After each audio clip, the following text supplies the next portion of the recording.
Oh, look at that. That looks delicious. The Salvation Army of America is divided into 4 territories. And I've spent a lot of this adventure in what they refer to as the Southern Territory. When I got up here to Baltimore, your logic says, okay, Chris is no longer in the Southern Territory. In fact, Baltimore is pretty much the northernmost part of the Salvation Army's Southern Territory. The next time I get out of the car, I'll actually be in the Eastern Territory over in Delaware. But today was a very fitting end and a great conclusion to the Southern Territory portion of our adventure. Here in Baltimore, Maryland, state number 22 of the 25 state 2017 Salvation Army Fight for Good tour. And we were at the Cornbread Cafe here right off of, was it Baltimore Street, Baltimore Avenue. You can see it looks like it's about to snow here. It's starting to get a little bit colder. It was definitely warm, cozy, and inviting inside the building here. I was invited in by the Harveys, and it was an absolute pleasure to meet them. Their first assignment as officers here in Baltimore came up from Texas. I always try and ask the officers and the staff what makes these cities so special. The people. I would say again, the people that we're meeting. 3 for 3. He knows the right answer. Meeting. I mean, there's good and bad everywhere you go. But here in Baltimore, we found some really, truly good-hearted people right here in this neighborhood, in this rough west side of Baltimore, in this neighborhood. Some truly good-hearted people who really honestly good by nature. So you can't just put everybody in that same boat that everybody's just bad.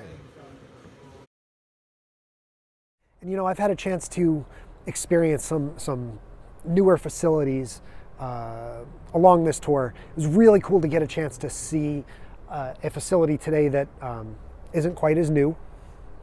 In fact, this building's been here over 100 years. You can see the dome up here behind me. And, you know, there's so many different Army locations and so many different programs around the United States that it's never about the facility. It's always about the people. It's always about the love. I would say in here, it's very much about that sweet tea and that cornbread recipe. You know, before this trip started, I was like, hey, how is Baltimore still in the Southern Territory? Mm-hmm. I think I figured out the answer here in the sweet tea and the cornbread. You know, it was always great to talk a little NFL too, joking around about the Cowboys. My Cowboys. How about them Cowboys? I'm a believer now. Go Ravens. Say that again. And of course now we're in Ravens territory. Last night we were driving around our nation's capital, looking at the Redskins jackets everywhere. It's amazing how there's always some common ground. There's always some conversation pieces that we can talk about. You know, and talking to Cynthia about her kids and her grandkids, you know, family is always such a special thing that brings us together as well. You know, she was joking about a nickname that she had developed for her daughter, her second child, the first being her son. I told you about my daughter. I started to name her D-Laz.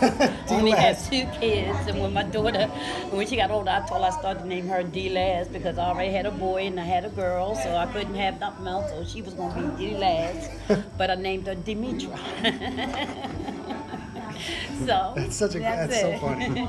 I'm just really grateful to the Harveys and to everyone here, all the volunteers and the staff, for opening up today. You know that the Cornbread Cafe is open every Thursday. On Thanksgiving, they mentioned they served almost 600 people out of this modest building, which is just incredible to think about. And for them to open up today on a Friday, just for this kid coming through and driving through the country, was really amazing. So thank you guys. I really do sincerely appreciate that. This was a special experience.